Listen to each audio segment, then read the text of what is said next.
say you want confidence, but your mood entirely depends on who texts you back, who validates you, who notices you, who chooses you, and that is not confidence. That is emotional dependency, because your nervous system does not feel safe within itself, so it looks for safety outside of you. Welcome back to my channel, Self Love Lexi.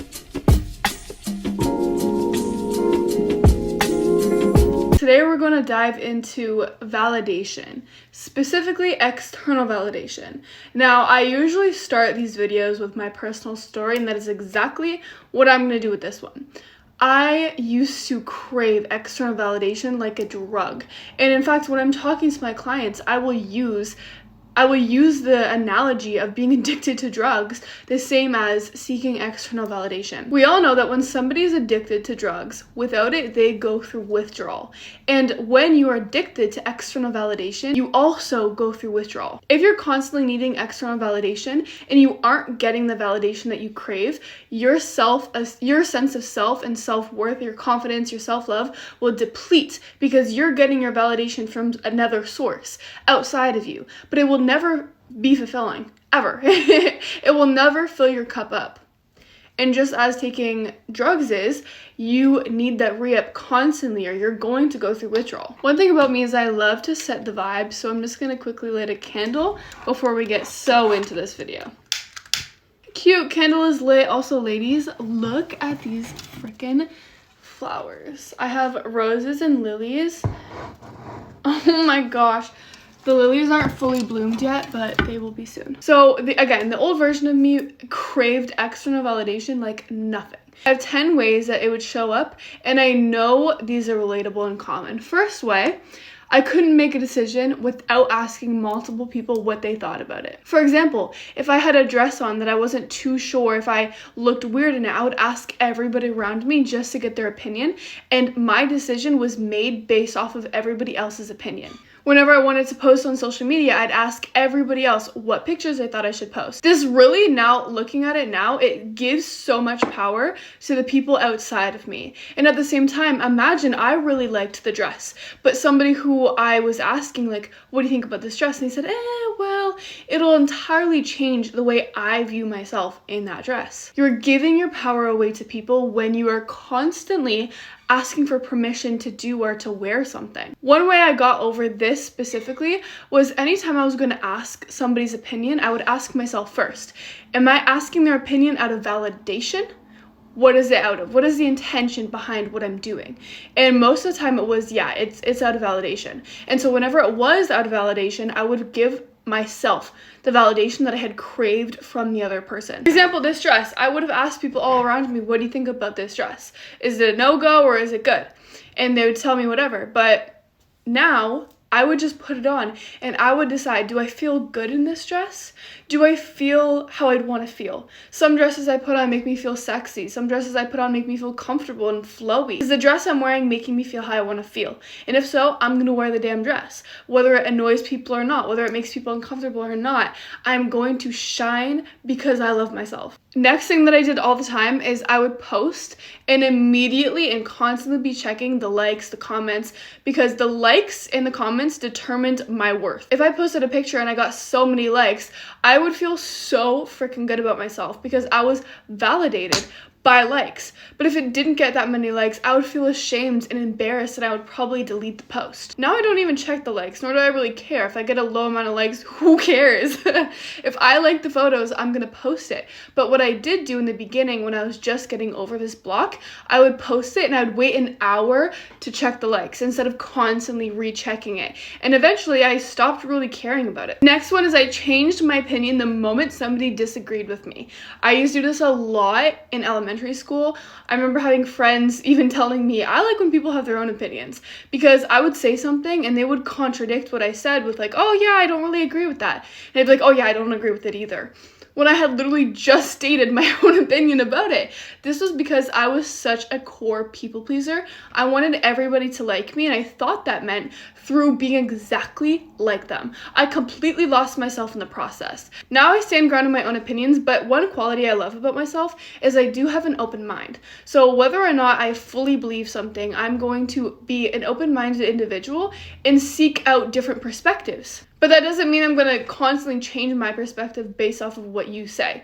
If I have a statement like, the sky is blue, and you pull up with some information, actually, the sky isn't blue, our eyes perceive the sky as blue, and I agree with what you'd say, I may adapt to a new perspective. Another thing I would do is over-explain and over-justify every freaking decision I would make. This would show up a lot when making plans. So for example, if my friend was like, hey, do you want to go to a party tonight? I'd be like, oh my god, no, I'm so sorry. I'm so tired. I didn't sleep last night. I got to bed at 2 a.m. and tomorrow I have to do this and that and that. And I'm just like, I'm so sorry, but I really can't come. That is how I used to literally go about any decision I make, because I was genuinely felt horrible for letting somebody down. And God forbid I just said, no, I can't. Like, seriously, that is what I do now. Unless it's a professional setting where I'm like, hey, I can't get this project done by X because I have X and Y to do before that, that is different. But then if somebody's inviting me somewhere and I genuinely am just exhausted, I don't have to explain that to them. I can just say, hey, I really can't come. Thank you for inviting me. That is all that needs to be said. A huge pattern I at least saw within myself was over justifying everything. And this usually happens when you didn't feel heard as a child. You want to make sure that people understand you. So you completely overshare and explain every single thing and decision that you have. This one was huge for me. I felt anxious after every freaking conversation. I'm not even kidding you. I would walk away with a beet red face because I was replaying the entire conversation, imagining it from their lens, making fun of me from their own head. And by this, I meant like I would pretend to be the other person, judging me from their perspective. It was the weirdest thing, but I would literally do this after every single conversation. And it went to a point where I became super uninterested in talking to people. Not because I didn't want to make friends, but genuinely, it was horrible to be in my head after a conversation. And not only would I just replay it after leaving the conversation, it would come up at 2 a.m. in the morning. It would come up from a week from now, and I would get the same embarrassment over and over and over again. The only way I got over this one was just fully deciding that I can't do it anymore. It was so draining and so exhausting to live in my head constantly. So one day I was just like, you know what? No, I'm not going to think about it. I don't even care anymore. I choose not to think about it. And this took some work. It took a lot of times where after a conversation, normally I would be like, oh my god, I said that. Why did I say that? I sounded so stupid. They're probably judging me. I would catch myself in that loop and be like, no, we're not going there. And it took so many tries of just continuously like, no, Alexis, we're not thinking that. No, Alexis, don't think that. Because you can actually tell your brain to stop thinking certain things. And eventually I just stopped. After a conversation, I don't really think about what I was saying or anything like that. I more so feel how I felt after the conversation. That's a tip. If you're talking to a new person and after conversating with them, you feel exhausted, tired, I would check in to see if that person is really meant for you. Sometimes we're just tired, and sometimes it's that person that is draining you. I dressed, spoke, and presented myself differently in front of every single person I met. And the reason I did this was because I was mirroring that person. I literally changed myself from friendship to friendship because I wanted to be like them. I wanted to match them. I wanted to feel accepted. But again, I've mentioned something like this before, that I would constantly just be that person that I thought they wanted me to be because I wanted to be accepted. But in the process, I was completely losing myself. And so now I have this great mindset of authenticity. I'm going to show up myself no matter what. Obviously, there's certain settings where you're a little more professional and certain settings where you can be a little goofier. But overall, who I am is who I am, and you get what you get and you don't get upset.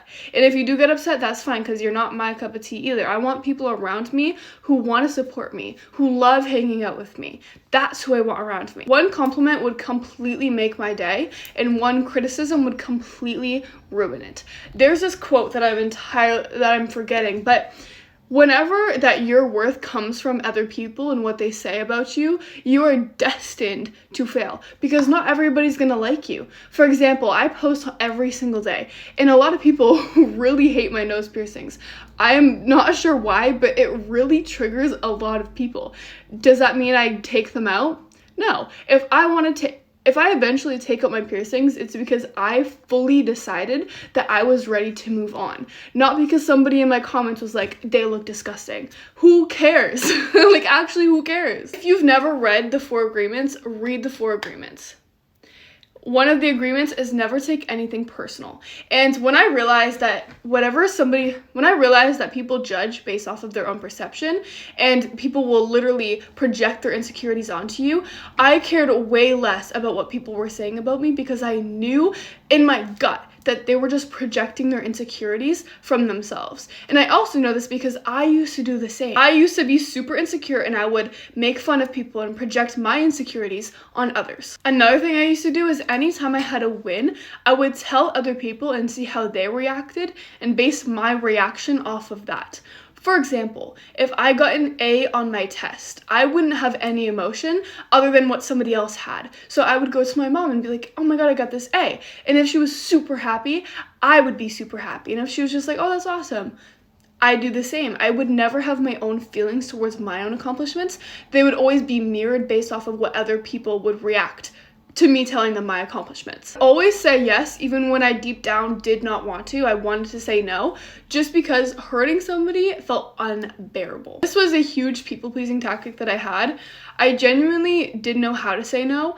I would shake before saying no, just because I wasn't really taught how to say no. I wasn't really taught how to have like solid boundaries. I was always taught do what other people say. Make other people happy. Their happiness is over your happiness. This cost me a lot of self-trust, a lot of self-love, and a lot of self-respect. Just because deep down my heart would be screaming, no, Alexis, please don't do that. But I would do it anyways just to make other people happy. Honestly, when I started to say no and set boundaries, people would always say that I had changed. Alexis, you've changed. You're so selfish. And one thing I learned about what selfish actually means to people is you're doing something that I don't want you to do. That's what selfish means. It means you're choosing you instead of choosing me. And I used to get so triggered by the word selfish because like my whole life I'd always put other people's needs above my own. My whole life. And so when I was younger and I finally stepped into this version of myself, like, you know what, no, I'm gonna put myself first, I became selfish. Now it's a title I wear proudly. Yes, I'm gonna put myself first. Damn frickin' right. Because when I put myself first, I can flourish, I can bloom, and in doing so, I can help you bloom as well. I always use the analogy of a plane. When you're about to board the plane, they tell you and they guide you through this whole oxygen mask thing. If the plane crashes, use this oxygen mask, and they tell you put yours on first so you can help everybody else.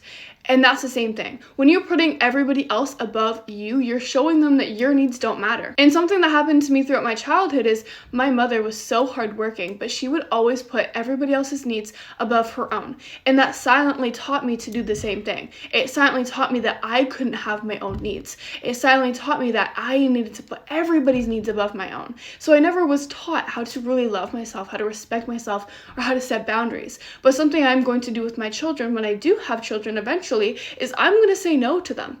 I'm going to have boundaries. I'm going to have me time. I'm going to be able to curate this level of self-love and self-respect that they hopefully pick up on. Last but not least, I had no clue what I liked, believed, or wanted. My entire personality, my entire behavior, ideas, perceptions, theories, beliefs, everything was curated by everybody else around me. I kind of said this before, but if somebody disagreed with what I'd say, I would entirely switch my opinion just to relate to them, just to agree with them, because I had such a core fear of being disliked. I think another huge core wound that I had was judgment, and this really ties into external validation, because when I was younger, I was abandoned by my father. There's two people in the world who are supposed to show you unconditional love, who are supposed to be there for you, and one of those people wasn't, because he didn't have the capacity to do so. But this led me to believe that I was not worthy. I had such a core belief, if my own father didn't love me, how could I love me? And it showed up a lot in needing that validation because I had a void inside of me. And so I tried to fill it with likes, comments, men's eyes, all of these things, just to feel like I was chosen. This is who I am now. I am so confident in myself. I love myself so much, and I'm not afraid to say it. I'm not afraid to put myself first, even if it hurts other people. And this doesn't make you malicious. Like, I want to get something very clear. There are times where I obviously have to put my own needs and my own comfort aside to make sure somebody else feels loved, because I do love others. I do have room for them and empathy for others. But on a day-to-day basis, if I really, really want to do something, I'm going to do it. Like, seriously, I'm going to do it. And it's not a way of ignoring other people's emotions and needs. But for example, let's say in my heart, I really wanted to go to Miami. And people in my life have a sad feeling about that because they want me to stay here.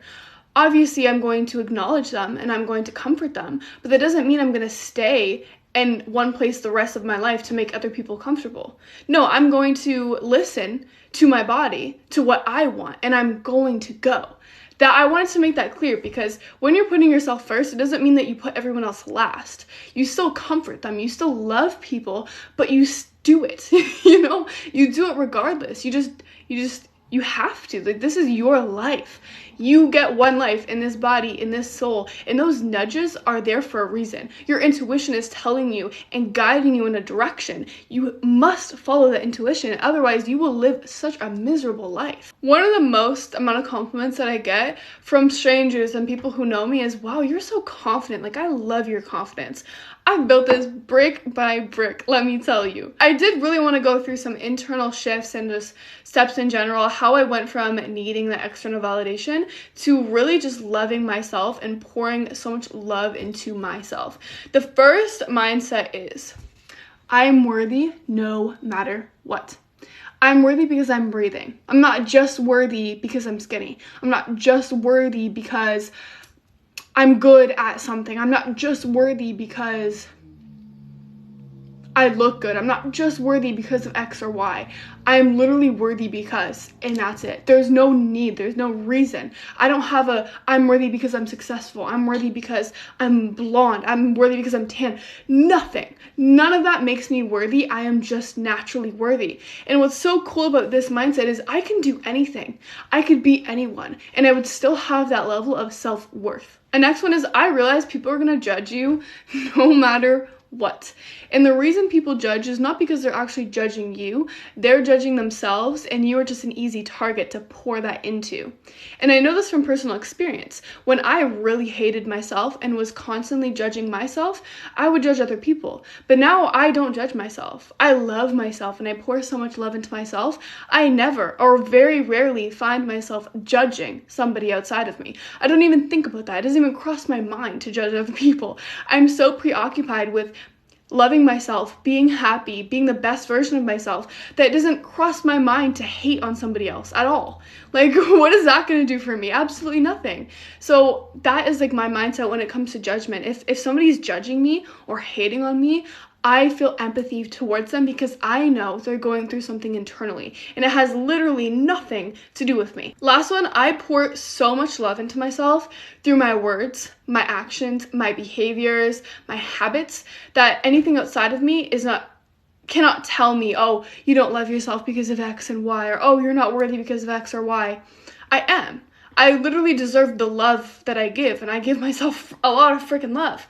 All of the love languages I give myself. That's how I went from needing external validation from only ever needing my internal validation. If you feel like you crave external validation or you related to me on any of the topics that I shared, I'm a self-love coach. I teach women how to love themselves at the root through subconscious mind rewiring, emotional safety, inner child healing, identity transformation, and so much more. I have so many resources from you. For free resources like Lovely Ladies Community Group Chat, to Inner Circle, which is an exclusive group chat with bi-weekly calls, as well as my coaching offer. So go to my Stan store and you can see everything there. Love yourself as much as I love you. Mwah.